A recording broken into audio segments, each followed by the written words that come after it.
Halo teman-teman, Assalamualaikum warahmatullahi wabarakatuh. Oke, pada video kali ini saya akan mereview sebuah pusaka yang paling spesial, yang sangat spesial, karena merupakan jenis pusaka yang sangat langka dan jarang sekali ditemukan. Oke, pusaka apa yang akan saya bahas? Nah, ini dia penampakannya teman-teman. Sebuah pedang, sebuah pedang yang cukup menarik untuk kita review, karena dari semenjak saya membuat YouTube ini, baru kali ini saya mendapatkan satu buah pedang yang otentik, yang spesial. Oke, kita langsung saja review biar bersingkat waktu ya teman-teman. Nah, ini adalah sebuah jenis pedang gobang ya, jenis pedang ya. Nah, ukurannya ini sangat lumayan panjang untuk ukuran pedang-pedang pada umumnya. Oke, kita langsung bahas dari dari gagangnya dulu. Nah, ini gagangnya motif gajah liman ya teman-teman. Ini terlihat belalainya. Nah, cuman ini dari bahannya kayu ya teman-teman. Diukir sedemikian rupa. Ini ada motif seperti ini ya, motif rambut dan rambut kepang juga ke bawah seperti ini. Nah, ini bahannya kayu ya, cuman sayang ini ada pecah ya sebelah sini. Tapi walaupun pecah, ini bilahnya tidak oglek ya, istilahnya masih sangat kuat. Lalu sarung ya, kita bahas sarung. Ini sarung masih original, cuman simet pentingnya ini sudah hilang. Lalu ada sebelah pangkalnya, ini ada sejenis logam ya, berornamen khas. Nah, ini logamnya sepertinya logam perak seperti ya teman-teman, cuman teroksidasi sehingga terlihat menguning. Kalau dibersihkan biasanya jadi putih seperti itu. Lalu ada simpainya juga, ini simpai logam juga, ini sepertinya simpai logam kuningan. Lalu ke bawahnya ini pakai simpai susulan ya, karena mungkin simpai yang awal yang logam ini udah pada hilang. Ini bahan dari pipa ya. Oke, belah ujung ada sedikit keropos dari gagang, dari sarung maksud saya. Oke, kita langsung review pilah, kita langsung lihat pilahnya. Wih, ini dia teman-teman. Oke, untuk teman-teman yang kolektor pedang atau golok mungkin sudah tidak asing ya untuk jenis alur darah seperti ini teman-teman. Alur darahnya lebar, dalam, dan mepet ya ke atas. Oke, pasti sudah bisa menebak ini pedang apa untuk teman-teman yang kolektor pedang, sudah pastilah, karena merupakan jenis pedang langka ini teman-teman, sangat langka dan sangat dicari oleh semua orang tentunya. Pedang apa yang saya maksud? Oke, kita langsung lihat saja. Bismillahirrahmanirrahim. Nah, ini dia. Nah, kita bisa melihat secara jelas sekali bahwa di pangkal bilah pedangnya ini terdapat tahun dan logo serta inisial. Nah, ini sudah tidak asing logonya teman-teman ya. Ini logo VOC, dan di atas ini merupakan inisial dari kota waktu membuat pedang ini. Jadi ada yang H, ada yang A, ada yang E, dan masih banyaklah yang lainnya teman-teman.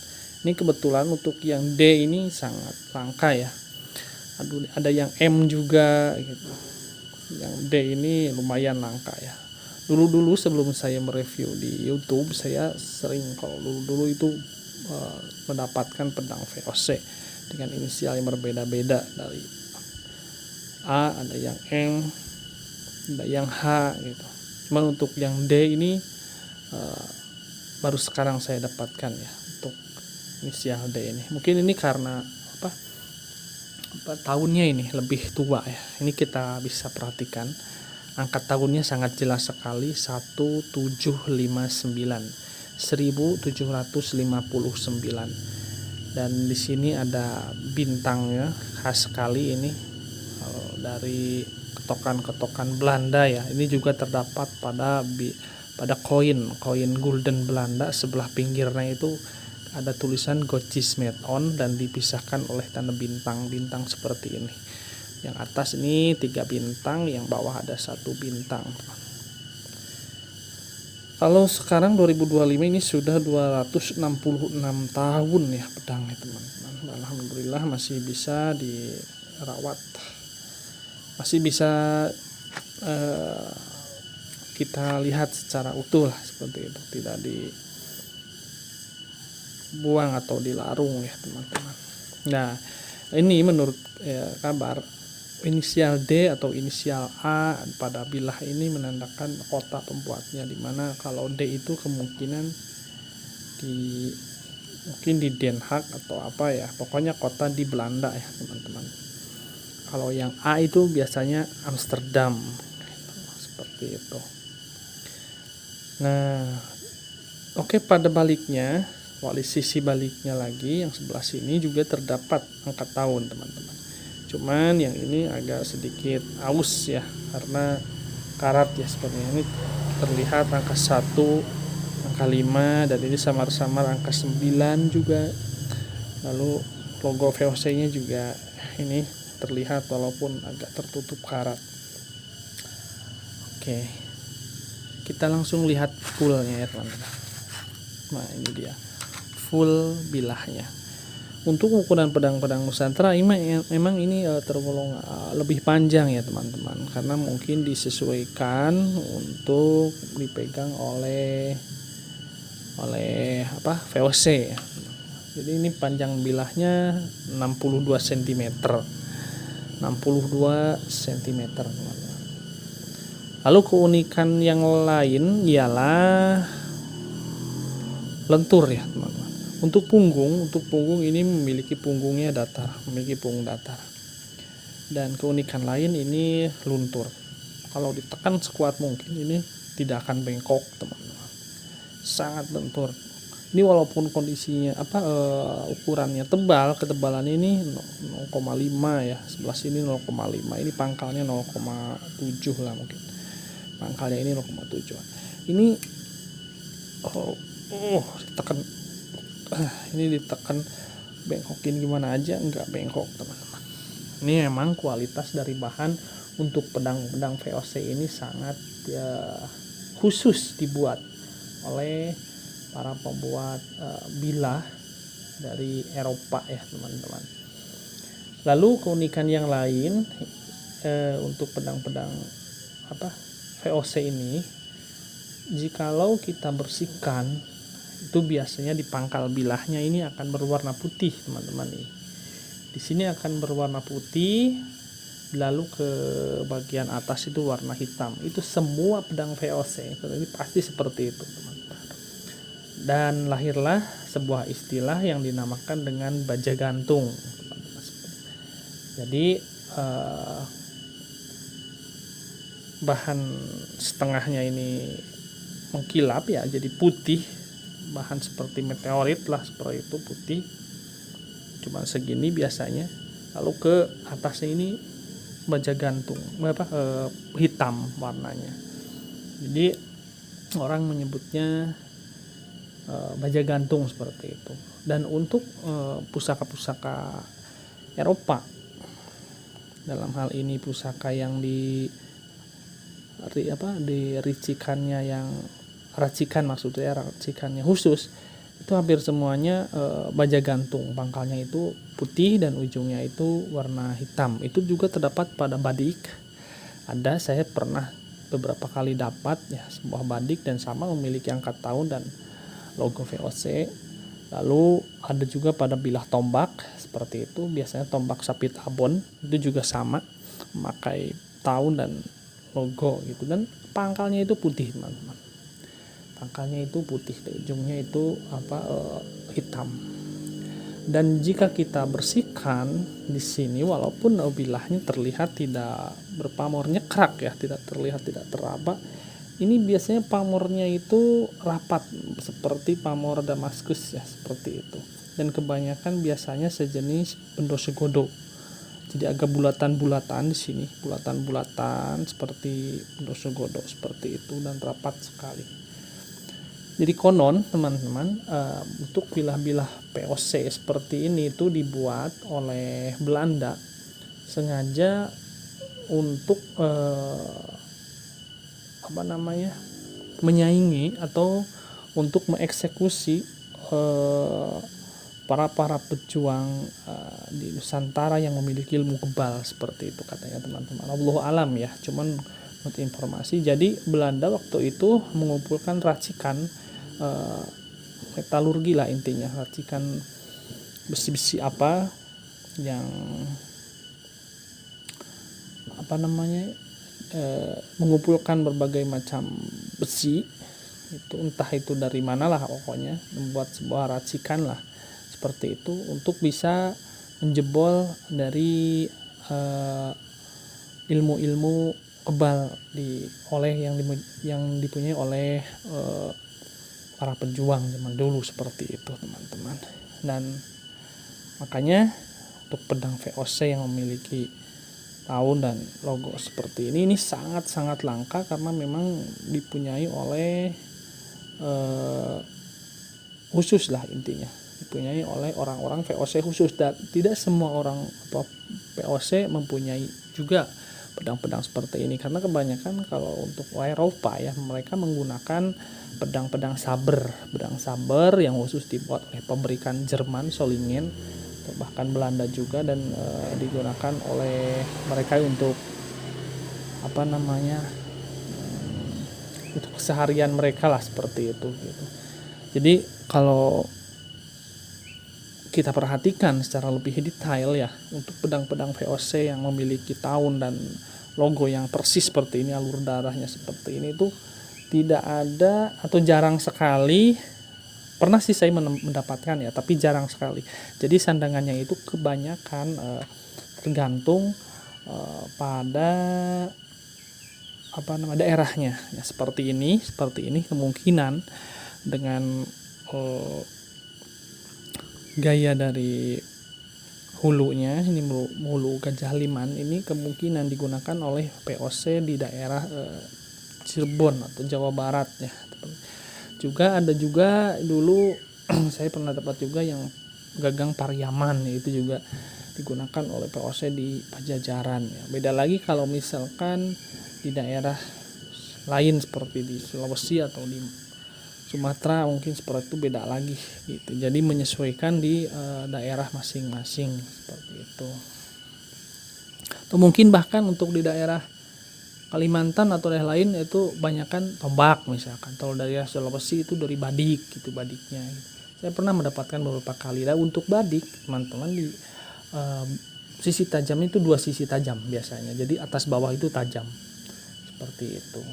Tapi semuanya pangkalnya berwarna putih dan ke ujungnya itu warna hitam atau bisa disebut dengan baja gantung. Dan teman-teman bertanya, kenapa nggak dibersihkan biar terlihat baja gantungnya seperti itu. Nah, kalau saya sendiri itu pertama ya karena nggak ada waktu lah intinya gitu. Keduanya saya itu kolektor lah intinya. Jadi nggak barang-barang yang saya dapatkan nggak lama gitu, nggak lama saya simpan. Kalau biasanya banyak teman-teman yang berminat, dan kebetulan semenjak saya posting video-video di YouTube juga banyak sekali teman-teman yang subscriber saya, mungkin teman-teman yang menonton video, banyak sekali yang menanyakan tentang pedang VOC ini. Jadi udah beberapa tahun tuh, sekitaran 1,5 tahun ya kalau YouTube itu. Sebelum saya posting di YouTube juga banyak menanyakan. Jadi sekitaran mungkin udah 3 tahun lebih saya nggak mendapatkan lagi pedang VOC ya. Kalau yang ke belakang kemarin 5 tahun atau 7 tahun ke belakang itu memang saya cukup sering mendapatkan pedang VOC ini. Dan ini sudah semakin langka, semakin jarang, dan semakin banyak orang mengetahui gitu. Karena emang harganya juga mahal ya, bisa dibilang mahal, karena Kenapa mahal? Karena otentik ya untuk pedang VOC ini, karena memang tahunnya udah jelas. Jadi kita menghitung umurnya aja udah jelas ya. Ini kan yang ini 1759, ini umur 266 tahun. Berbeda untuk pusaka yang lain, mungkin kita hanya bisa menyebutkan estimasi ya, estimasi Pajajaran atau estimasi Majapahit atau apa gitu kan. Kalau yang ini lebih gimana ya, lebih otentik. Jadi rasanya itu berbeda kalau untuk pedang atau pusaka yang punya marking atau apalagi tanda tahun gitu. Yang marking aja seperti Solingen atau WKC untuk pedang-pedang sabar atau yang lainnya itu kan kita bisa searching di Google, kita bisa mendapatkan tahunnya tanpa terlihat di bilah. Nah, untuk pedang POC ini jelas terlihat di bilahnya gitu. Dan satu pertanyaan lagi mungkin bagi yang teman-teman yang ingin tahu tentang VOC. Pertanyaannya, apakah ada yang palsu? Nah, itu dia. Pasti teman-teman pasti banyak menanyakan itu. Untuk barang-barang yang langka ya, banyak barang-barang yang langka seperti ini pasti ada yang palsu, teman-teman. Pastilah ada yang palsu. Tapi kalau misalkan teman-teman sudah pernah membeli atau mempunyai pedang yang otentik asli yang VOC seperti yang di hadapan teman-teman ini, pasti itu akan mengetahui sangat gampang. Mengetahuinya itu sangat gampang, teman-teman ya. Karena selama ini ya saya memegang pedang VOC dan juga pernah saya memegang yang VOC palsu, itu jauh berbeda, teman-teman. Khususnya untuk bahan bilah yang lentur, sangat lentur. Ini tebal, keras. Ini kalau dilenturin memang membutuhkan tenaga nih. Saya lengkungi itu membutuhkan tenaga lumayan ya. Dan ini sama sekali tidak bengkok. Untuk yang palsu itu jarang sekali yang bisa, bukan jarang sekali, mungkin saya bukan jarang sekali ya. Tidak ada yang memiliki karakter lentur bilah seperti ini. Jadi ini emang khusus dibuatnya. Keduanya itu biasanya yang palsu itu hanya mereka itu membuat gagang dan sarung yang mirip-mirip pedang-pedang fora ya, pedang-pedang upacara seperti pedang saber. Lalu mereka membubuhkan cap di sini ya, teman-teman, ketokannya seperti ya mirip seperti ini VOC gitu. Terus tahunnya itu enggak horizontal ke sini gitu, tapi kadang ada yang ke sini, ke pinggir gitu. Nah, itu kelihatan kalau yang palsu itu kelihatan. Dan lalu yang selanjutnya, ciri khas lagi, apakah pedang VOC bentuknya seperti ini aja? Enggak, teman-teman.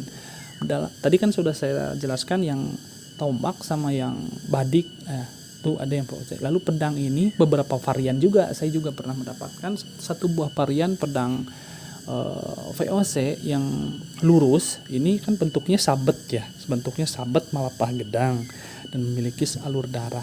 Ada lagi teman-teman yang lurus bentuknya, itu dua sisinya itu tajam. Lurus bentuknya, dua sisinya tajam.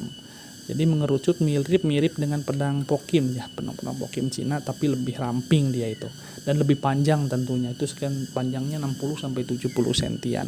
Dan itu tanpa memakai alur darah, tapi mereka memakai juga logo seperti logo VOC, inisial dan juga tangkat tahun. Dan saya pernah mendapatkan yang full original dengan gagang yang bahannya kuningan dan dengan pola pedang saber Eropa yang khas, teman-teman. Nah, itu satu-satunya pedang VOC yang saya dapatkan dengan sandangan Eropa yang real gitu. Kesininya saya mendapatkannya banyak sekali ya. Ini udah mengadopsi pedang-pedang Nusantara seperti inilah. Ini jenis pedang sahabat malapah gedang dengan pola gagang dari Kecirbonan, Gajah Liman ya, teman-teman. Oke, teman-teman, mungkin segitu dulu untuk review pedang VOC kali ini. Silakan barangkali ada teman-teman yang ingin sharing, menanyakan tentang pedang-pedang VOC, karakter seperti itu, menanyakan mahar juga silahkan hubungi aja nomor WA saya yang tertera di kolom deskripsi ya, teman-teman. Harganya memang cukup mahal karena sebanding dengan kelangkaan dan keunikan pada bilah pedang POC ini. Lalu sebanding juga dengan permintaan ya. Banyak sekali yang mencari dan barang sangat-sangat langka karena memang banyak teman-teman yang khususnya teman-teman di Kalimantan biasanya yang mengoleksi pedang-pedang VOC seperti ini gitu. Jadi barang nggak ada, permintaan banyak ya, otomatis teman-teman harganya lumayan tinggi gitu. Tapi ya kalau menurut saya sih di pusaka nggak ada yang tinggi ya harga, istilahnya itu tergantung rasa kita aja gitu. Karena yang murah ya barang yang biasa ya murah ada, yang mahal juga ada gitu. Jadi gimana kita sih sebetulnya itu menentukan murah enggaknya itu. Kadang-kadang pedang yang biasa aja misalkan harga 100.000 atau 1.000 bisa dibilang mahal gitu. Tapi kalau ada juga yang harga mahal sekian berapa juta gitu, bulan juta. Tapi ya kalau memang itu langka ya kalau memang itu jarang ya ada aja gitu teman-teman yang memahari ya. Karena kalau yang di hobi itu hanya tentang rasa aja sih sebetulnya. Nah oke, teman-teman, terima kasih banyak sudah menonton. Jangan lupa like, subscribe, dan komen. Mohon maaf apabila ada salah-salah kata. Kita sama-sama belajar mengenai pusaka-pusaka zaman dulu ataupun relik-relik perang peninggalan zaman dulu. Apabila ada salah mohon dikoreksi. Dan saya juga mohon maaf apabila ada keterangan-keterangan yang barangkali teman yang tidak sependapat gitu maksud saya dengan keterangan saya, silahkan boleh diluruskan atau mungkin ditambahkan infonya, karena kita juga sama-sama saya juga masih belajar lah intinya gitu, teman belajar dari pengalaman yang saya tahu lah seperti itu. Oke, terima kasih banyak sudah menonton. Jangan lupa like, subscribe, dan komen. Assalamualaikum warahmatullahi wabarakatuh.